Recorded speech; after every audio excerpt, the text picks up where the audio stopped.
This is CBC Winnipeg News.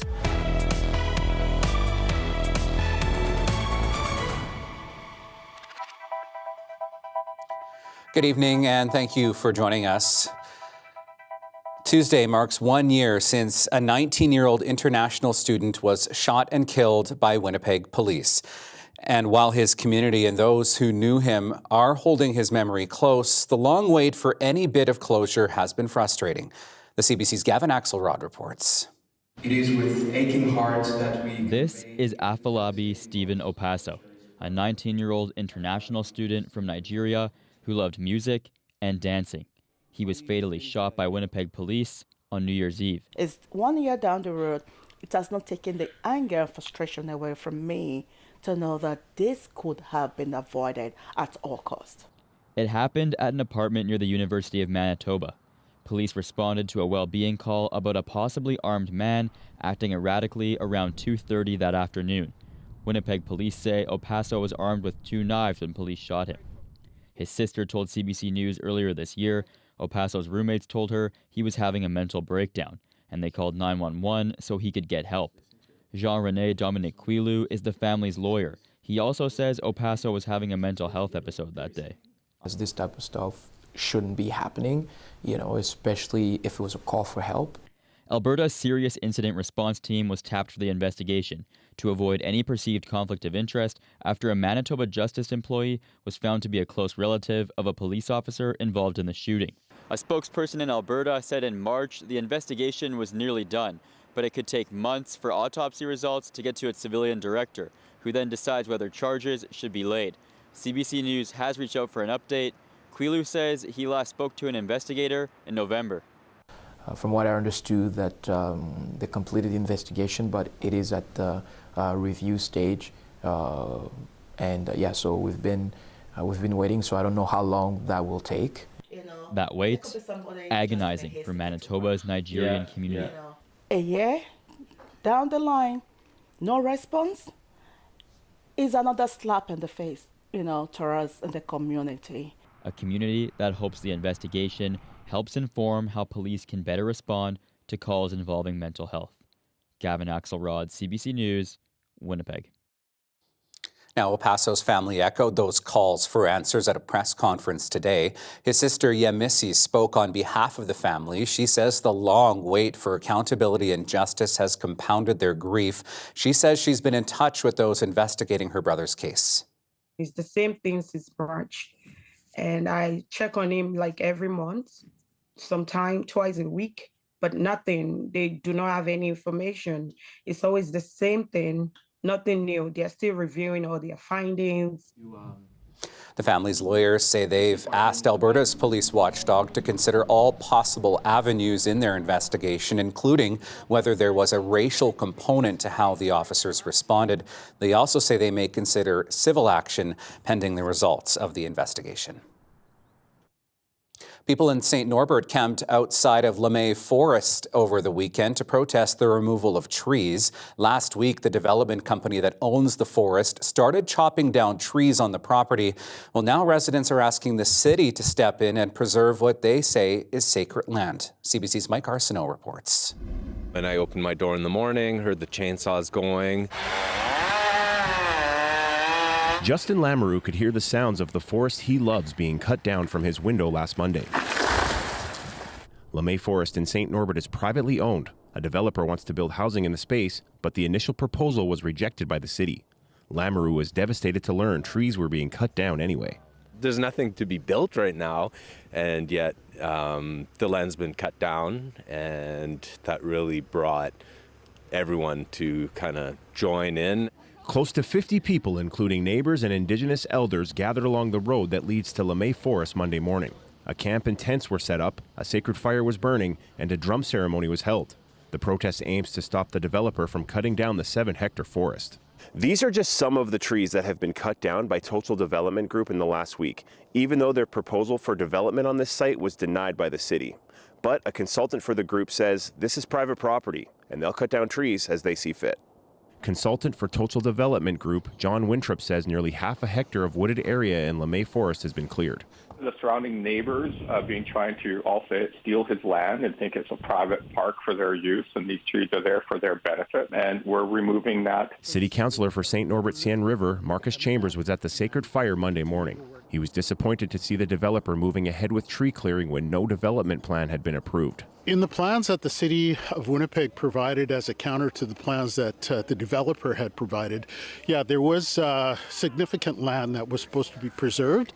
Chambers says there is a need for development, but he wants to see it done the right way with all factors being taken into account. Lamoureux and others in the community hope to see the city intervene. We're organizing, we're trying to stay positive, and it just feels like it's being held hostage. Chambers says a new bylaw is being drafted in 2025 designed to protect trees on private property. Mike Arce. Now, late this afternoon, I can tell you a King's Bench justice granted an injunction sought by the developer of that property. It says the protesters must not trespass on the LeMay Forest property and cannot interfere with the developer's operations or workers. 2 teens are facing aggravated assault charges after police say a man was attacked with a machete in East Elmwood. Police say the man in his 20s was meeting someone at a home on Keenleyside Street Friday night when people he did not know came out of an upstairs suite and attacked him with bear spray and a machete. Police say he suffered significant injuries but is now in stable condition in hospital. They found the suspects a few blocks away. A 14-year-old and a 16-year-old face aggravated assault charges, while a third suspect has yet to be found. Overseas tonight, South Korean investigators continue to comb through the debris of a plane that crashed at an airport, killing 179 people on board. Only 2 people, both crew members, survived the crash of the Boeing plane at the Muan airport south of Seoul. Reports suggest that birds struck the aircraft. The jet crash-landed without its landing gear and slammed into a barrier at the end of a runway before exploding. Investigators say it will take some time to determine the cause of that crash. The crash killed mostly local residents returning from holidays in Thailand. The tragedy sent a shockwave through South Korean communities, including here in Winnipeg. Being a Korean, it does affect me a little bit more. It touches home a little bit more, but I think it's just a human tragedy when something like this happens. That we pray for the families, that we send our best in terms of any type of comfort we can give. Send my comfort messages to the family members, and then please be strong. I hope this doesn't happen again. Back in South Korea, grief-stricken families are calling on the government to provide more support. The country's acting president has ordered a safety inspection of all of the country's airline operations.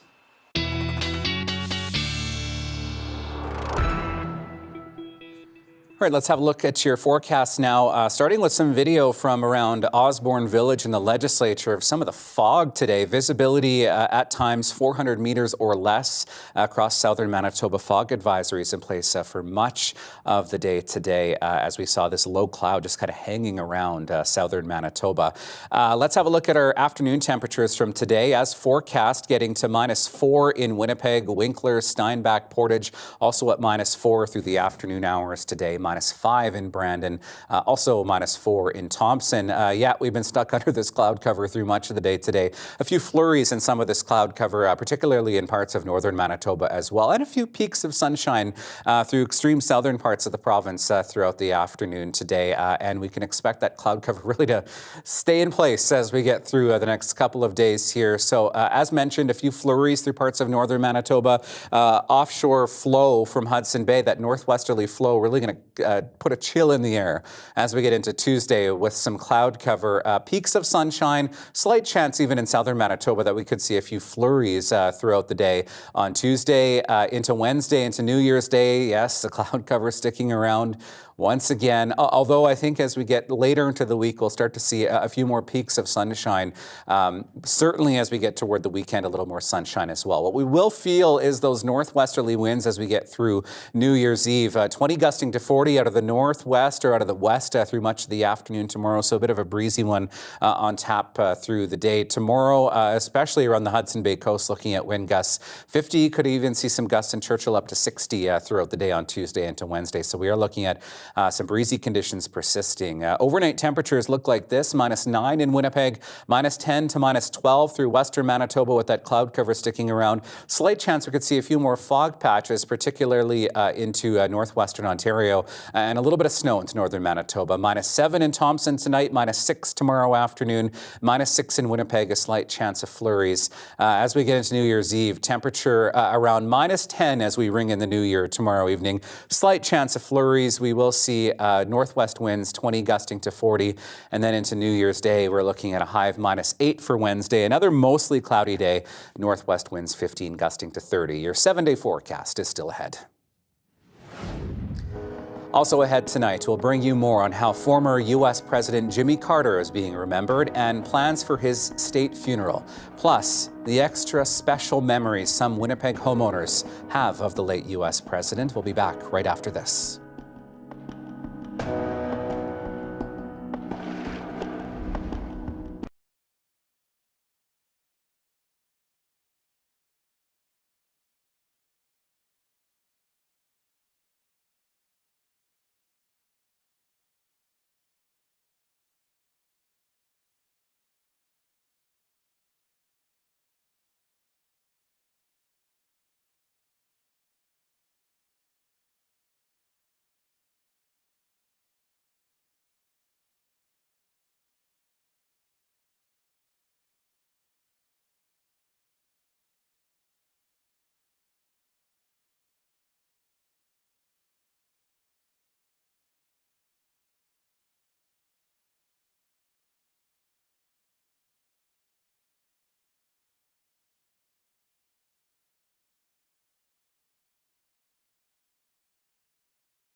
Condolences and praise for former U.S. President Jimmy Carter continue to come in from around the world tonight. Carter, the 39th president and Nobel Peace Prize laureate, died Sunday at the age of 100. Some of the most heartfelt admiration is coming from the people of his hometown of Plains, Georgia. He's one of the greatest men of peace, but also one of the greatest friends to the world, so we will miss him sorely. I feel it's an honor to be here and be able to pay tribute to the incredible life that he lived and the incredible legacy that he's leaving us. Carter's single term in the White House was marked by economic challenges in the U.S. and the Iran hostage crisis, but he earned high praise for helping to negotiate a lasting peace deal between Egypt and Israel, signing an arms treaty with the Soviet Union, and establishing diplomatic relations with China. Carter is being remembered as a man of faith, an advocate for diplomacy, and a tireless statesman. Current U.S. President Joe Biden has declared January 9th a National Day of Mourning. Jimmy Carter holds a special place in the hearts of some Winnipeggers. He last visited the city in 2017. He and his wife helped build homes here for Habitat for Humanity.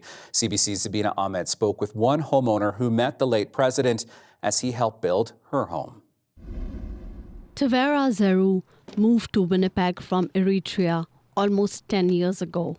This house she lives in was built by Habitat for Humanity in 2017 as part of the Jimmy and Rosalind Carter work project. Carter also picked up the hammer to help build, renovate, and repair some of these homes. Zeru fondly remembers meeting him. He came and then it was very nice and then joyful. So he handed us a Bible, they shook our hand. But still, it is so sorry to lose him today and then to hear this news too at the same time. But for me, it was very good memory. Steve Cran is the vice president of Habitat for Humanity in Manitoba. He remembers Carter as a man of action who was committed and dedicated to habitat projects around the world. He not only was putting his own sweat and labor into homes, but he was also using the power of the position that he held as an ex-president to try to move the needle to get people to recognize the need that people have for housing as a basic human right. The Carters visited Winnipeg twice, in 1993 and 2017. During his last visit, he explained why he decided to get involved. Habitat Homes, I think, is the best opportunity that we have as Canadians or Americans to put into practice whatever our moral and ethical value standards might be. During that visit, Carter was hospitalized for dehydration while working with volunteers. He was discharged a day later and returned to the project. Zeru says her family was lucky to have met him. They greet us, so it was very nice greeting and then joyful. Zeru says she feels fortunate to live in a house built by a former U.S. president. Zabina Ahmed, CBC News, Winnipeg. Some Manitoba communities are turning away from the RCMP. The Manitoba First Nations Police Service says it expects to finalize deals with Fisher River Cree Nation and Dakota Plains First Nation in the new year. It comes amid a loss in trust in Canada's National Police Service. CBC's Arturo Chang checked in with the last community to make that switch. I'll drive you up here a little bit and I'll show you. Constable Trevor Mitchell takes us out for a spin in his new community. The Manitoba First Nations police officer has worked in law enforcement for decades, most of it with Winnipeg Police. Broken Head Ojibwe Nation is a change of pace. You do get to interact with the same people over and over again, and you know, in a community this size, you'll definitely get to know the residents as opposed to in a big major city where, you know, you may never see the people again that you've dealt with. The MFMPS took over policing responsibilities in Broken Head over the RCMP this fall. It's the latest community in Manitoba to transition away from the Mounties, but not the last. Manitoba First Nations Police Chief Doug Paulson says he expects to add 2 more communities in the new year. I think it stems from a desire to be a police service that maybe is more culturally relevant and community focused, which we are. The RCMP is doing the work of 26 U.S. federal agencies. Criminologist Kirk Griffith says the RCMP is stretched too thin to function properly and it's eroded public trust. He was involved in the years-long process that saw Surrey Police take over RCMP duties recently, the largest city to transition in Canada. RCMP transfer policy, which has officers churning through detachments on a fairly regular basis, makes it very difficult for them to establish sustainable relationships. CBC requested an interview with RCMP. They didn't get back to us. As for Brokenhead, the community is working to turn its First Nation Safety Officers program into a cadets one and working on a new detachment building. I honestly believe that the mood and the spirit and the vibe here in the community has changed quite a bit. Chief Gordon Bluesky says Brokenhead is safer with a police service based on the community it serves. Arturo Chang, CBC News, Winnipeg. Well, let's take you to Brandon now, where a growing community is taking a bit of a different approach to affordable housing. It's called 235 Glen Avenue, and it looks like any other neighborhood. It just happens to be shrunk down. The CBC's Chelsea Kemp gives us a tour. Eliza Eatpan and her partner have carefully curated their home to be as efficient as possible. The two-bedroom is only 612 square feet, but fits their entire lives, including their cat, 2 dogs, and guinea pigs. Eatpan says they're part of the tiny home movement because it's affordable and efficient. This brand new house is like, will give you peace of mind, right? For at least the next few years. And then if you need to spend something, at least you'll have enough time to save up for it. They live in 235 Glen Avenue on Brandon's North Hill, a new pocket neighborhood that spans about a city block, packing in 21 tiny homes. Developer Cindy Choi says the little village is affordable and designed for people to connect. She says the tiny homes are a piece of the housing puzzle in Brandon. It's an affordable option for home ownership. Yeah. And like we talked about, we really think that there's a space for people to own their homes and use that as a stepping stone to start building wealth. The city says it wants to see all types of housing grow in the community. It says more housing means more options for home ownership. If they're not building new housing, either anywhere on the continuum, then people stay where they are. But if there is new housing created anywhere on the continuum, if people can afford to, they will move up. And then that frees up their space for somebody else to move into, which then frees up that space for somebody else to move into. Eatpan was one of the first to move into the development in 2023. She says tiny homes are the way of the future. I'm encouraging other people, even from other provinces, to have a look at the homes. That there's always a stigma. The homes had to be the traditional way. We're in a modern time now. Choi wants to expand pocket neighborhoods into rural Manitoba. These tiny houses are built in Altona, and she says they can easily be shipped anywhere in the province. Chelsea Kemp, CBC News, Brandon. Well, just one night to go until New Year's Eve now. I thought it was a good time to remind you that you can ring in 2025 with us here at CBC. Adrian Arsenoni and Hannah Mansing check in on New Year's Eve celebrations right across the country, including in Winnipeg and from Assisipi Ski Resort in Western Manitoba. Canada Live Countdown 2025 streams everywhere you have and find CBC News at 7 p.m. Central and at 9 p.m. on CBC Television. And after the break, striking the perfect pose, yogis in Winnipeg, joined by a family of felines, all for a good cause. We'll take you there when we come back.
All right, let's have a look at your dog walking forecast for Tuesday for New Year's Eve. This is a picture of Robin, who I think is really eagerly looking forward to a walk tomorrow. It's going to get a lot colder in your 7-day forecast, as you'll see. Thanks, Diane, for sending this picture, and you can keep sending yours to talkback@cbc.ca. Slight chance of some flurries through the morning into the afternoon hours tomorrow. We'll see the winds picking up northwest 20 gusting to 40 as we get through the afternoon hours. -9 by the evening. We're looking at temperatures around New Year's celebration time around -10 in Winnipeg. -8 the high on Wednesday. A mainly cloudy sky. We'll start to see some clearing as we get through Thursday, a high of -12. And then look at those highs into the weekend. Much brighter, -20s for Saturday, Sunday, but lows getting close to -30 as we head into the weekend. Well, at a yoga class in Winnipeg over the weekend, people weren't the only ones striking a pose. A litter of 9 kittens and their mother joined 60 people for Cats on Mats. The event is in its 5th year, bringing people together with kittens from Tales of Freedom Rescue, looking for a permanent home. That is tonight's Daily Lift.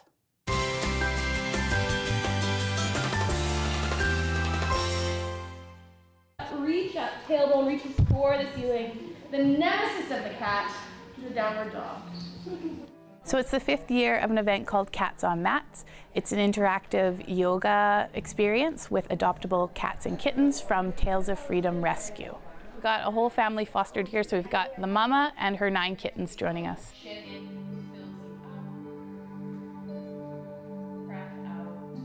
It was kind of just a what-if idea. What if we tried this? What if we gave back to our community in this way? They think that there might be 1 or 2 cats around, and then they're just ecstatic when they see it's actually like a whole litter of cats that are joining in.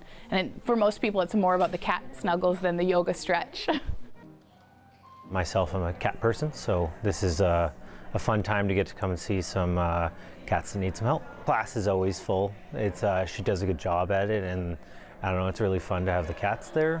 They look like they have a good time for the most part. It's yoga and it's cats, so my wife was sitting beside me. I don't think she did any yoga. And it just helps kind of spread awareness and spread the word about cats that are available this holiday season to join someone's forever home. By the way, they raised $1,500, plus, of course, a bunch of cat food, litter, and toy donations. That is our program for this Monday. Thank you so much for being with us. I will see you again tomorrow for New Year's Eve. Have a wonderful evening.